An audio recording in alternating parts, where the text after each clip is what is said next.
Our resource person is Melinda Quintos De Jesus, the Executive Director of the Center for Media Freedom and Responsibility, or CMFR.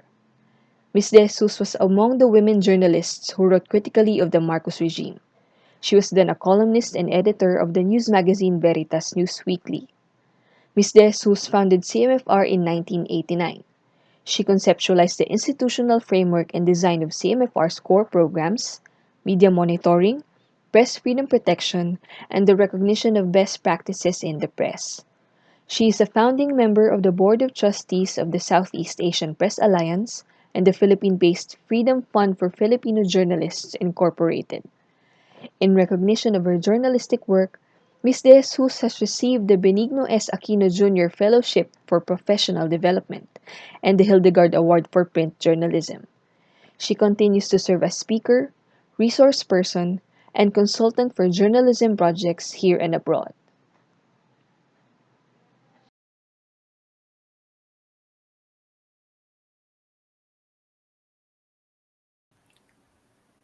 Greetings from the Center for Media Freedom and Responsibility. Maayong buntag. I am really happy to be in Cebu with you today, even if only virtually, which means I will not be able to eat my favorite lechon nor go to buy bulad in the market. So I will have to wait for those pleasures in the all clear. Being part of your program, celebrating Press Freedom Week, is a pleasure and a privilege enough. It is proof positive of your status as the most vibrant press community in the entire country. In Metro Manila, a number of media organizations get together to observe World Press Freedom Day, mainly to review the state of the press in the country. But unlike your celebration in Cebu, not every single news company takes part. And the program we put out does not even get coverage from all news organizations. So you should all be proud of the solidarity that binds you together, and I am honored to be part of this program. I was quite elated to be invited. I received the invitation, and I know there are journalists in Cebu with whom I claim ties that bind, whose invitation and request I could not refuse. Getting an email from Marit Kabugon, I had to check whether it was spam mail. But then I realized that the sender was Marit Stinus Remonde Kabugon, and it was a blast from the past. She also said that Francisco, or Pachico Ciares, was asking me to do this. And so there was no saying no to anyone, to her or to the elder statesmen of the press community, not just of Cebu, but of the country. But Chico and Marit assigned me a topic which I also welcomed. The community press is something I regard as one of the significant fruits of the freedom we regained after dismantling the Marcos dictatorship in 1986. It is among the shoots which sprouted from the ground of the efforts to restore Philippine democracy. Perhaps it would help to contextualize the role of the media in a democracy. We play a significant role in our society. And if the society is authoritarian or the government is authoritarian, the press plays a specific role in preserving the controls established by the state and its agencies.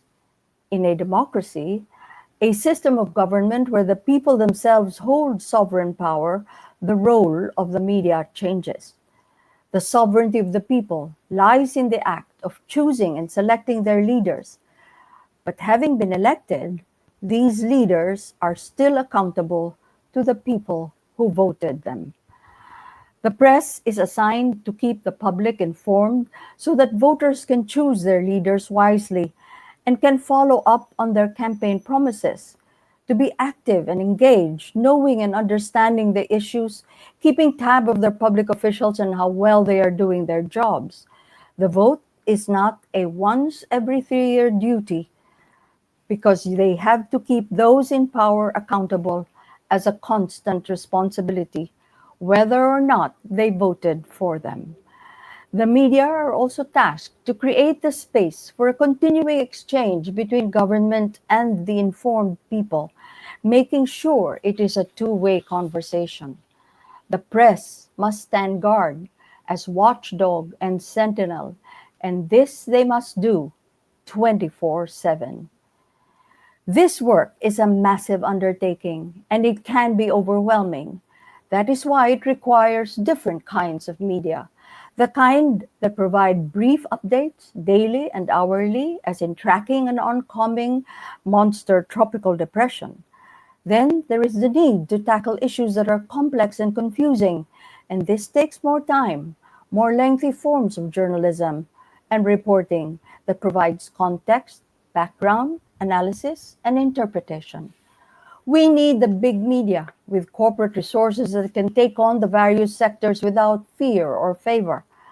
But the small media are just as important because they tend to be closer to the concerns of the people and can more quickly flag the programs and the problems as they arise. In the age of the internet, the legacy media can expand online, churning out news, hopefully still making sure that the news is relevant and not just filling limitless cyberspace. The People Power events of February 1986 created democratic space for free communication, the flowering of media in the country. In Metro Manila alone, there were 26 newspapers available on the streets, 5 TV stations, two of which were quickly expanded to form national networks. This period of expansion was not without its problems. A new generation of journalists took on assignments, but the lack of experience of the community made it difficult for them to capture the complexity of what was happening. In the 6 years of the Aquino presidency, a constitution was drafted and ratified, an independent Supreme Court ruled, and the first free and democratic elections for the Senate and the House of Representatives was held in the first in more than a decade. When we first held training for journalists to cover the elections, only a handful could claim that they had covered elections in the past. As the political divisions formed, the press also divided into factions. And so, with the abundance of news outlets, instead of clarity, there was confusion. We heard complaints about the free press from people who fought for press freedom. Even as some senior editors complained that the market will sort this all out. The problem was more than just the market. Growing a free press called for efforts in media development, which for me meant establishing the Center for Media Freedom and Responsibility, or CMFR. CMFR was founded by those concerned about the problems arising from news coverage right after 1986 as the media community took to the free exercise of the press with great exuberance. CMFR placed media ethics and professional values at the heart of journalism. The next flagship program was the press freedom protection and the safety of journalists, as violent forces had caused so many killings of journalists in a country where the Constitution ironically had enshrined freedom of expression and press freedom as a basic and fundamental pillar of democracy. CMFR developed a database of killings to help us understand how the culture of impunity made it possible for killers to escape arrest, trial, and punishment. And finally, we hold a program that celebrates the best practices in journalism, now held as a webinar to present the outstanding journalists in the last year, which we are doing in the first week of October. For me, CMFR is more than just an NGO or an organization. It is my pledge, a, com- a commitment to nurture the promise of a quality press or news media in the country. Freedom and responsibility are the two sides of the coin of freedom of expression and the independent media. They must be practiced as dual values by at least a critical mass in the sector of the press. The recognition of excellence or best practice in Philippine journalism through the Jaime Viong Pin Awards and later the current JVO Journalism Seminar is something that we celebrate, and we would like to invite you as well to become part of this. Where is the community press in all this? Unfortunately, our funding limits do not allow us a wider span or scope to include the press in the regions as much as we would like. But we have included the participation of community-based journalists in many training programs, including the discussion of their concerns. A dialogue series brought us to Baguio, Puerto Princesa, and then to Cebu to initiate the formation of a regional press council in that particular area to take over the review and evaluation of press coverage and to receive complaints about the conduct of journalists and about how they were reporting the news. Also, CMFR has taken up ethics in broadcast journalism through a partnership with the Kapisanan ng Broadcaster ng Pilipinas in the late 1990s through early 2000. Periodically, we have invited journalists from the region to be part of our programs, recognizing them for the excellence of their work. The selection of Nini Caballero of Sunstar Cebu as Nieman Fellow was done under the auspices of CMFR's JVO journalism program. So my discussion today grows out of the deeply rooted recognition of the importance of the community press. The term community indicates the special character of this particular sector of media. We in the Philippines, however, use the term differently from how it is used in the literature of journalism and media studies. We use it differently from the way it is understood in different countries where they have adopted the term as used by the scholars and the academe. In the early 2000s, in a regional conference of the now defunct Southeast Asian Press Alliance, or SIPA, which CMFR also helped to establish, our colleagues from Malaysia, Thailand, and Indonesia said we were talking about the community news, which was really not different from any other kind of news organization.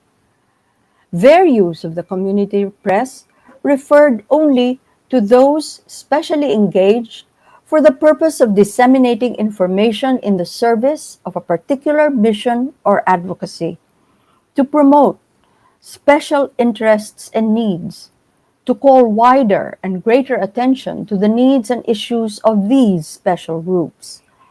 Managed by NGOs from whose ranks skilled reporters communicated their focused messages, such news follows the agenda of need based on issues of faith, ethnicity, human rights, and other issues. How we use the term in the Philippines carries mainly the geographic marker, a news enterprise defined mainly by its location on the map. Anywhere outside the national capital region where government and the power centers converge, the news organization claims to become part of the community media or community press, referring to news organizations which provide more focus on regional or local community news, but are really not much different from the national press. Cebu, for example, has always had a well-developed press system. An older journalist, when I was much younger, told me long before I even actually visited Cebu that the Cebu press rivaled that of Manila as cosmopolitan in character, supported by a vibrant local media market with a dynamic which at times competed fairly with its counterpart in Metro Manila, which I think is still true today. Let me talk to you now about how I regarded the surge of our community newspapers in the country after 1986 as one of the markers of democratization, much like the growth of civil society organizations or NGOs. It signified to me the greater empowerment of people as it gave importance and prominence not just to the government officials in the capital, but also to the people as citizens. Doing so, the community press mobilizes the force of local autonomy, decentralizing the too narrowly focused energies of state power or policymakers and even business or other sectors that create wealth. Many of you who were born after 1986 have no sense of what it was like before the forces of decentralization gained their foothold over the system of governance in the country. In those days, before martial law and through the period of the dictatorship, local politicians had to travel to Manila, had to use their special connections to lobby with their representatives in Congress or with the chiefs or the heads of the cabinet for their various projects and programs to gain support. Before People Power made Corazon Aquino president, she had campaigned around the country to call for a boycott of certain products identified with the Marcos cronies, and thus rally the forces for freedom and the dismantling of the dictatorship. As president, she ordered her cabinet to travel around the country to be in touch with the people and with the bureaucracy in the regions. I was invited to join a few of these sorties and heard people say that it was the first time that they had seen national government officials in their province. It was then, too, that a politician of Mindanao, who became a member of the Senate, Aquilino Nene Pimentel, lobbied and crafted the legislation of the Local Government Code, the historic policy which decentralized governance and built up and empowered local government units. This political pressure from the regions raised the profile of the local media, as this media provided the news about this ongoing shift of power, the transfer of resources, the movement of investments and of business to the communities in the regions. Slowly, the pattern of media consumption also began to change. Newspaper circulation managers in Metro Manila began saying that they had to campaign, they had to go and visit their dealers in the provinces to make sure that the regional and provincial market still bought a national newspaper. The same thing was changing the TV market as major networks competing for the largest affiliate of broadcast stations for their news tailored for local consumption. Decentralization meant greater economic buoyancy for local markets, which is good news for the economic prospects of regional news enterprises. And so bloomed the community media enterprise, with an estimated, by one count at one time, over 1,000 news organizations, including radio, TV, print, which grew all out of the democratic ferment that was started by People Power in 1986.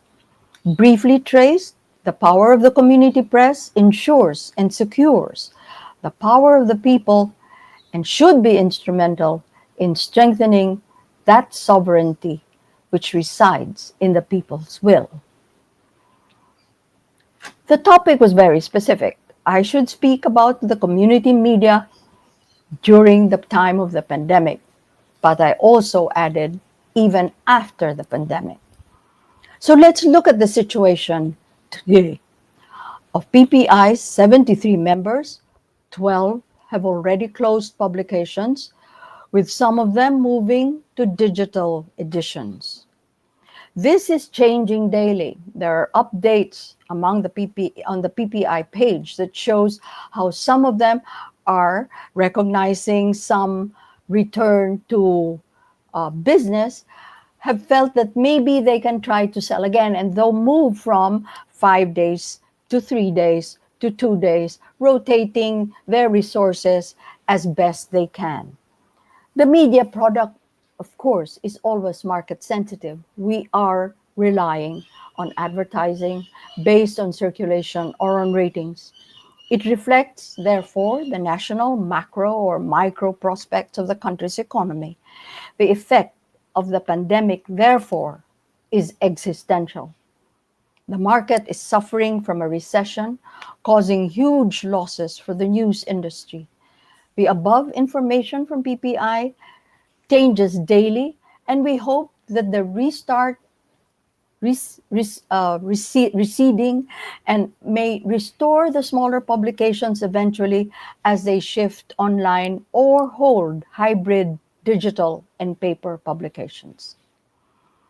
In the field of broadcast media, there have been dramatic changes, not necessarily out of the pandemic, but I think because there was a pandemic, it was easier to have the largest, the major national television network closed down. The closure of ABS-CBN meant 21 regional stations also ceasing to exist and operate. Jobs lost in the provinces for about 516 personnel, 150 of whom were in the news. It happened for a different reason. The closure of broadcast stations, however, means no matter what, job losses, with many areas now also without free TV to serve their needs for information and entertainment. The failure of ABS-CBN to renew its franchise caused 21 regional stations to close down. And so the effect on the personal lives of journalists, of broadcast journalists, and members of media or media practitioners is something that we have yet to assess and have to wait until the normal is restored. How then should we think of the future of the community press? Will it be business as usual? These questions confront the media not just in the communities, but also in the National Capital Region. With no threat to their franchise, GMA 7 has reportedly terminated or retrenched personnel and staff. Will media be able to recover when the pandemic ends? I am not an economic expert, and I think you would have to go somewhere else to have more definitive answer to this question. But I think it would be safe to say that the pandemic will have long-term impact, despite the assurances of some of the experts of the Department of Finance. On the macro level, the disruption of the global economy has already affected many countries, and it has forced the return of thousands of Filipino overseas foreign workers, a sector that had become a permanent pillar of the economy. Tourism, which is one of the most radically affected by the pandemic, has been one of the huge mobilizers of revenues in the communities. These and these related enterprises are directly tied to the prospects of some of the local media. The other adjustment also enforces the imposed shift of news and news consumption to online and to social media. While long-term sustainability of standalone online media remains uncertain, it seems that anyone in media has to be ready to go digital and simply hope for the best. But I think we need to ask another question. Apart from worrying about how to economically survive, what do we do after we survive?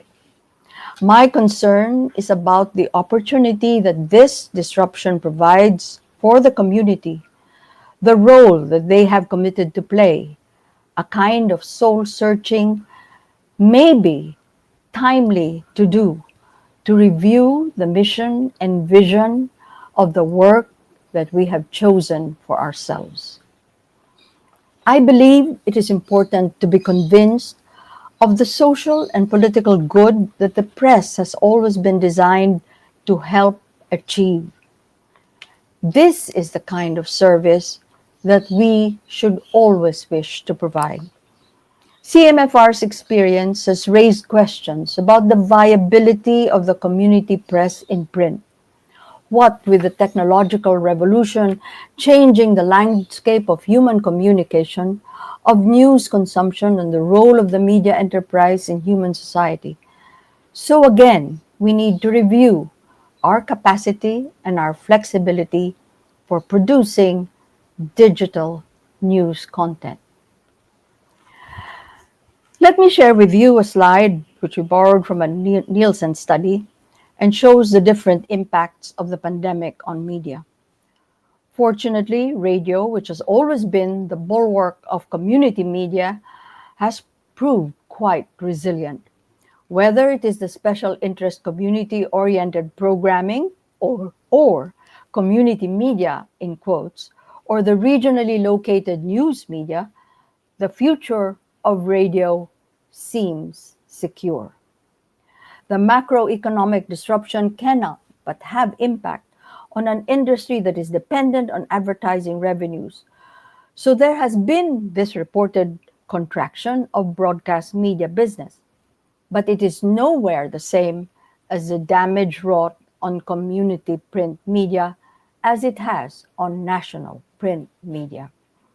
So is radio the place to go for the community press? These are questions which do not have to answer right now. I think this disruption opens windows for new ideas as well, again, as the review of our mission and vision in a developing democracy like the Philippines.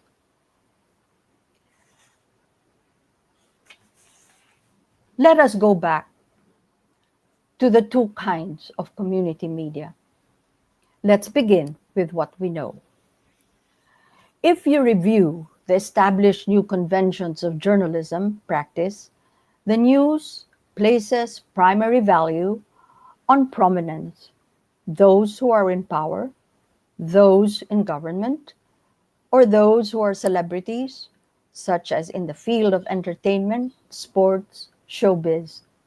If you are prominent, it is presumed you are of wide interest to the media audience, and thus the news about you is relevant or interesting. The prominence of office is the most obvious level of this news value. Government is the most credentialed source for the media, and the beat assignment is an assignment to a building of a government agency, whether it be City Hall, the Palace in Malacanang, Department of Health, Department of Finance, Defense, the military, the police, etc.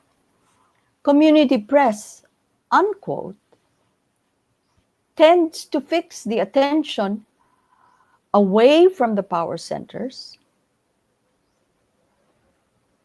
I'm sorry, the community press, unquote, tends to fix the attention on the power centers, government, business, even church hierarchy, civil society leaders who have proven the capacity to engage on the same level as other power oriented institutions.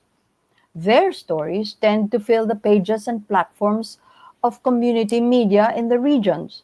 They are the important people in that locality.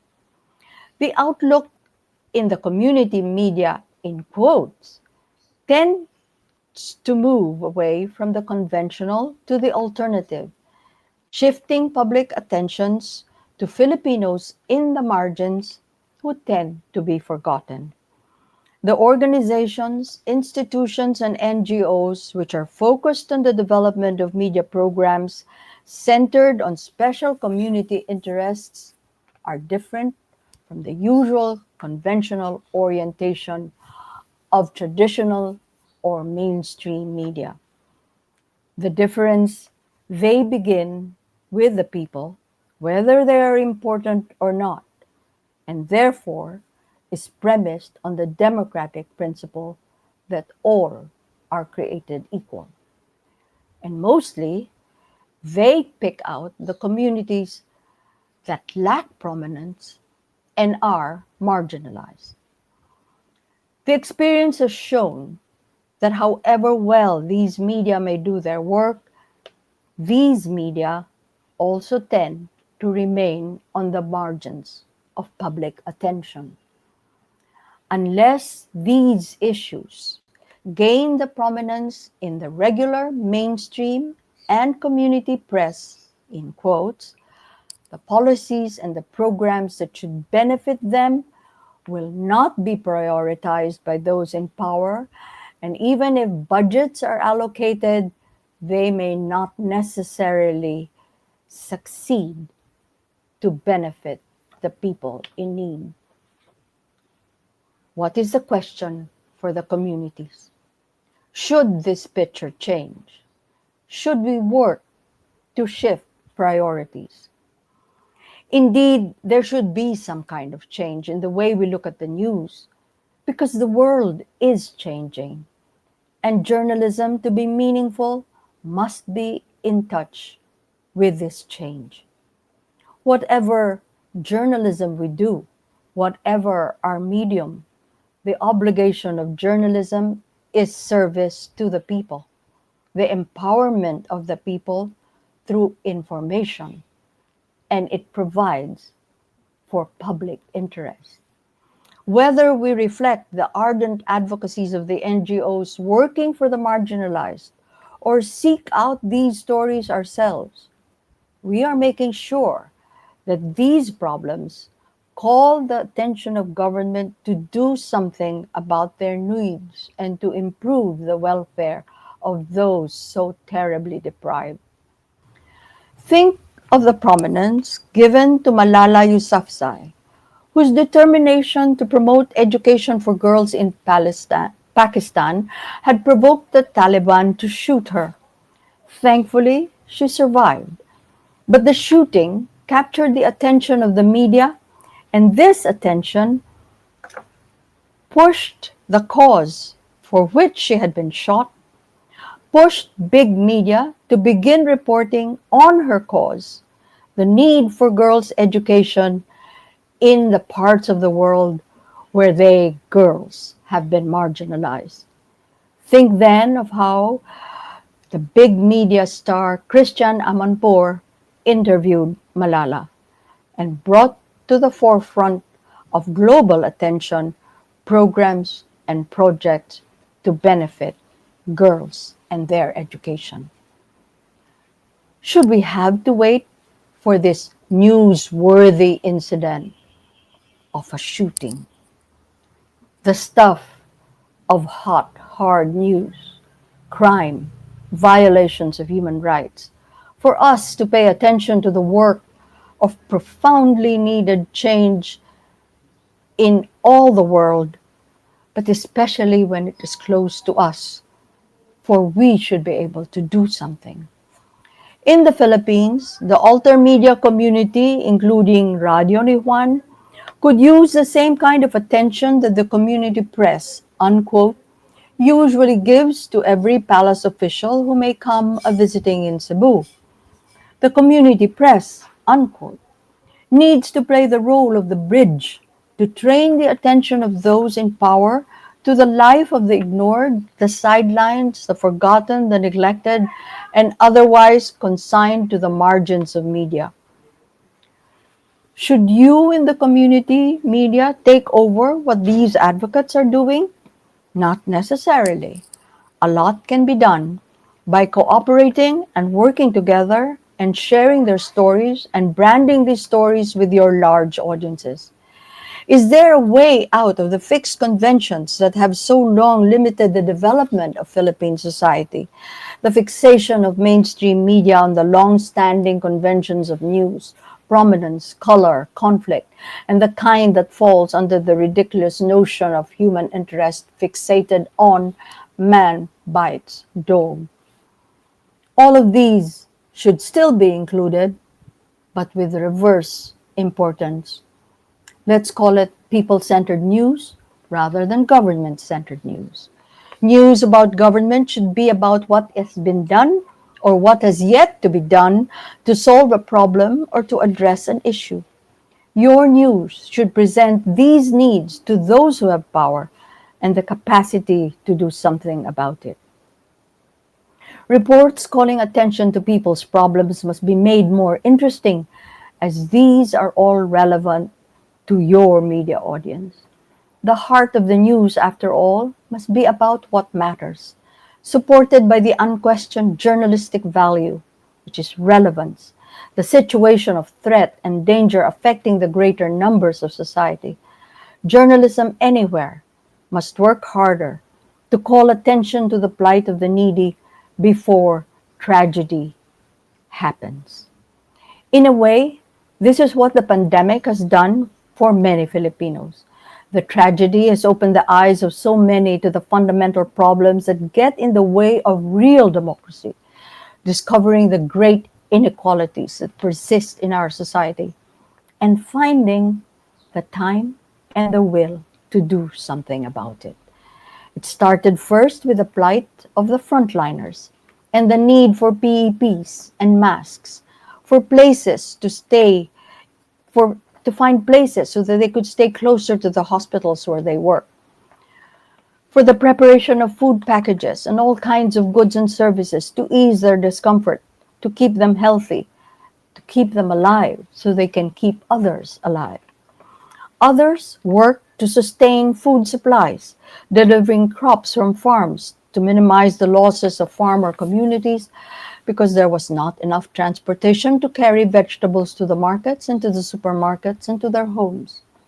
And when the quarantine in Metro Manila made evident how much more the poor communities suffered, many focused on delivering food to those who were hungry, or raising funds for displaced jeepney drivers and their families, and many other wage earners who had lost their jobs. These stories suggest to me that Filipinos can and will act for the good of all, and the media must work to enhance this capacity, connecting the need to those who can provide by the sharing of the fund of information about other communities, those not in your neighborhood, those whose needs are greater, who are suffering the pandemic more because of their poverty.